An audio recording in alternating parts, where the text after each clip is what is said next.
Just a couple of days ago, a government contract was quietly signed that tells a massive story. We're talking over $100 million for a very specific type of weapon, and it was awarded with some serious urgency. So what's the big deal? Well, this isn't just some routine shopping trip. It's a public signal in a very high-stakes, very secret war. And here's the number right here. $100 million. On February 12, 2026, the U.S. Air Force gave Boeing what's called a sole source contract for this exact amount. And what are they buying? More GBU-57s. You probably know them better as bunker busters. These are America's heaviest hitting conventional bombs, the ones designed to smash through deeply buried, super hardened targets. Okay, now this is where it's really interesting. You have to look at the language in the official government document.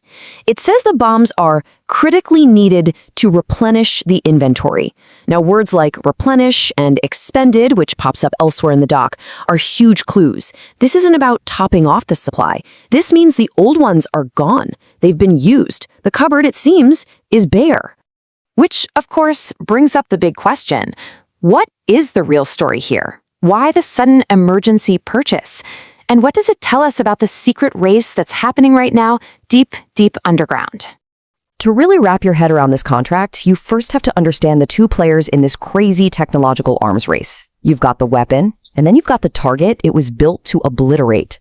All right, meet the GBU-57 Massive Ordnance Penetrator, or MOP for short. And this thing is an absolute monster. We're talking 30,000 pounds, over 20 feet long. It is so huge that only 2 planes in the entire U.S. military can even carry it, the B-2 Spirit stealth bomber and its brand new successor, the B-21 Raider. Its one and only job is to punch through hundreds of feet of rock and concrete. And here is the crucial twist in the story. The MOP was designed and tested to defeat standard military-grade concrete, which can handle about 5,000 pounds per square inch, or PSI, of pressure. But Iran, knowing this full well, went and developed its own special recipe, an ultra-high-performance concrete that's rated at 30,000 PSI. That is 6 times stronger. It's literally an engineering countermove designed to make this exact weapon obsolete. So, to hit these super deep targets, the U.S. military came up with a double tap technique. It's basically a 1-2 punch. The first bomb is like a giant sledgehammer, smacking the ground, creating a crater, and cracking everything below. The second bomb, aimed at the exact same spot, then flies right into that pre-made hole, letting it get way, way deeper before it goes boom. Now, against 5,000 PSI concrete, that works pretty well.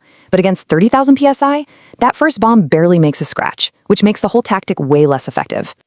And that brings us back to the contract, because this is where we find the most critical piece of intelligence, something it seems to have accidentally revealed to the entire world. See, buried deep in the fine print is a timeline, and that timeline exposes a major window of vulnerability. Right there in the contract, it says the delivery of these new bombs won't even begin until January 2028. Do the math. From the day the contract was signed, that is 23 months away, almost 2 full years. Now, just think about what that means for a second. This is a public document. You can bet that intelligence analysts in Iran have read it. So they now know that the American stockpile of its best bunker buster is low enough to need an emergency refill, and that refill isn't coming for nearly 2 years. This literally creates a 23-month window of opportunity for them, where America's punch is significantly weaker. And if you had any doubt about the urgency, it's spelled out right there in the justification. The reason they didn't open it up for competitive bids is that doing so would cause, and I'm quoting here, unacceptable delays and undermine Air Force readiness. I mean, that's the government basically admitting in public, we have a problem and we need to fix it right now. But just as this vulnerability is laid bare for everyone to see, the whole strategic picture gets scrambled by a wild card, a brand new weapon system that changes, well, pretty much everything. See, for years, Iran has been trying to counter the B-2 Spirit stealth bomber. They've been using advanced Chinese radar systems, and they've calibrated them to look for its very specific radar signature, which is about the size of a small bird. But the new B-21 Raider, that is a completely different animal. It's a total stealth reset. Iran has never seen it, they've never measured its signature, which means they have absolutely no countermeasures calibrated to detect it. The B-21 became operational in late 2023. and it is the ultimate game changer. It can carry the same monster mop bombs, but it's a true sixth-generation stealth aircraft. So for an Iranian air defense operator, this creates total and complete uncertainty. They might be scanning the skies looking for a B-2, but they have no idea what a B-21 even looks like on their screen, or if one is already flying right over their heads.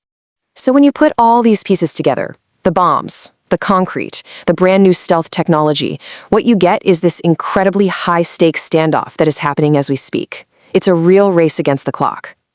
I mean, just look at the timeline from the last week alone. February 9th, F-35 stealth fighters land in the UK.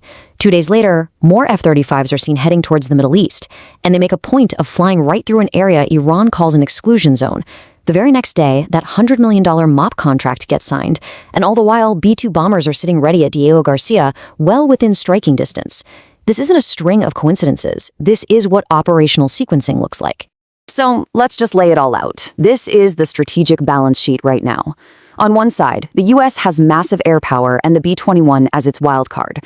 But its disadvantage is that depleted MOP stockpile for the next 23 months. On the other side, Iran has its super concrete and its deeply buried facilities. But its big disadvantage is that its air defenses are totally blind when it comes to the B-21. We know US planes are in position, we know Iran is digging faster than ever, but what we don't know, and what they don't know about each other, are the biggest factors. The true size of the B-21 fleet and the exact layout of Iran's newest tunnels. So it all comes down to this. That contract tells us that new bombs are being built, but they won't be ready for 2 years. At the same time, satellite photos tell us that new tunnels are being dug deeper every single day. It is a straight-up race between America's ability to strike and Iran's ability to build. And the big question that $100 million contract leaves hanging in the air is simple. Who wins?